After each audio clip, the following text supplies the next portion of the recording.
Thanks so much for joining us here on this Monday. I'm Brooke Hash. A hearing in the Crystal Rogers murder case today centered around the DNA testing of hairs found in the missing mother's abandoned car. Of the three suspects charged in her disappearance and death is Steve Lawson, who appeared in court today. His attorneys arguing more thorough DNA testing on those hairs and to test them against genealogy databases in hopes of finding another possible suspect. That's a common law enforcement technique, but it would also take months to do and delay his trial.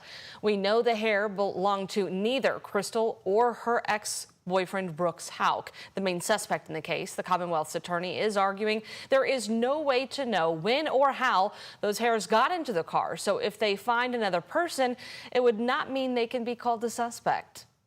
The victim in this case has filed a notice that they want the trial to go forward with unreasonable delay, and that the Supreme Court, as well as the Kentucky Constitution, states that they have no less rights than the defendant.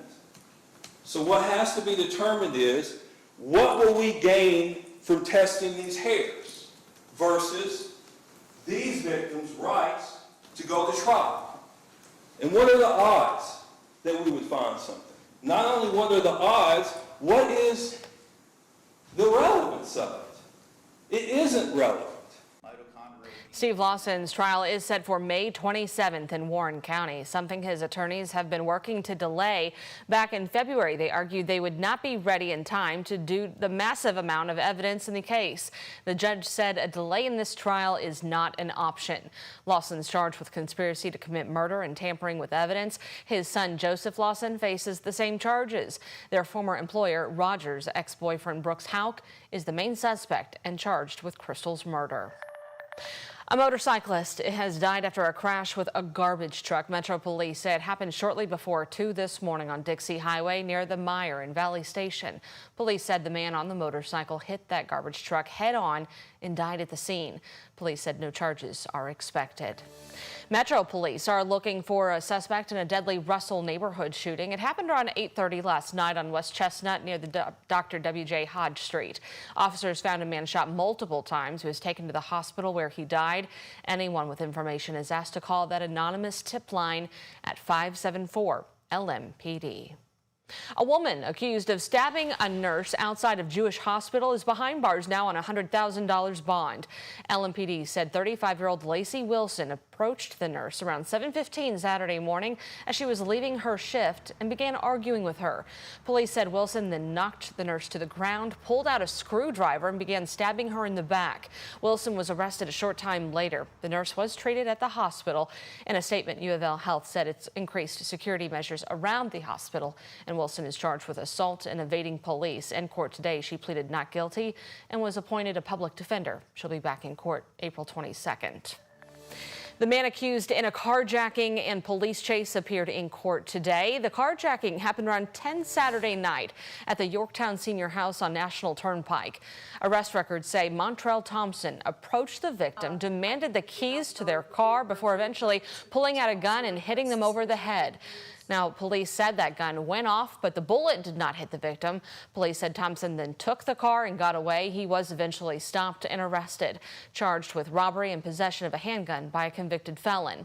In court this morning, Thompson was assigned a public defender with his bail set for $50,000 cash. He'll be back in court April 22nd.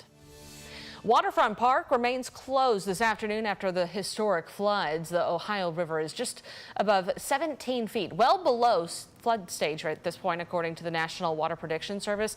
But check out some of the massive tree debris city crews have had to deal with over the weekend. Volunteers came out on Saturday to help pick up some of that mess, but it could take weeks before it's all clear.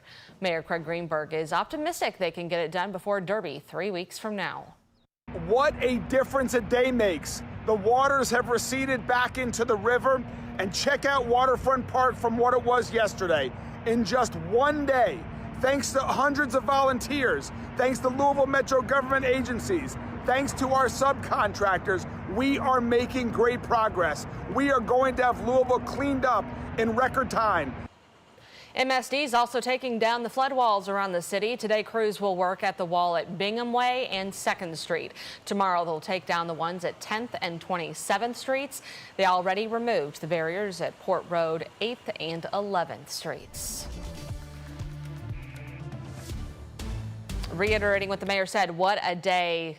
What a difference, I should say, the day makes. Just driving down off 64, you actually see Waterfront Park now, Matt. I know. I noticed that myself yesterday. Finally seeing some good progress there. It looks like they have been working, you know, very nonstop. Yes, and their efforts have definitely been noticed. And the weather patterns for the next upcoming days are still going to be good for cleanup efforts. We are tracking a few showers that are expected to arrive later today, but really Tuesday and Wednesday are shaping up to be good days as well. Here's how things look on satellite and radar. You'll notice some clouds still continuing to pass by our skies. There are a few pops of sunshine here and there, but otherwise, most of us are seeing cloudy conditions for our Monday. Now, a line of showers is expected to arrive into the Ohio Valley as we head further on into our evening hours, and a few thunderstorms will be possible with that pattern as well. Here's how things are looking across downtown. You'll notice that we're seeing some sunshine there, but we're also going to still track some of those clouds to pass back into our skies as we continue the trend further on into our day. But it certainly is a warmer afternoon. Temperatures are ranging in the upper 70s.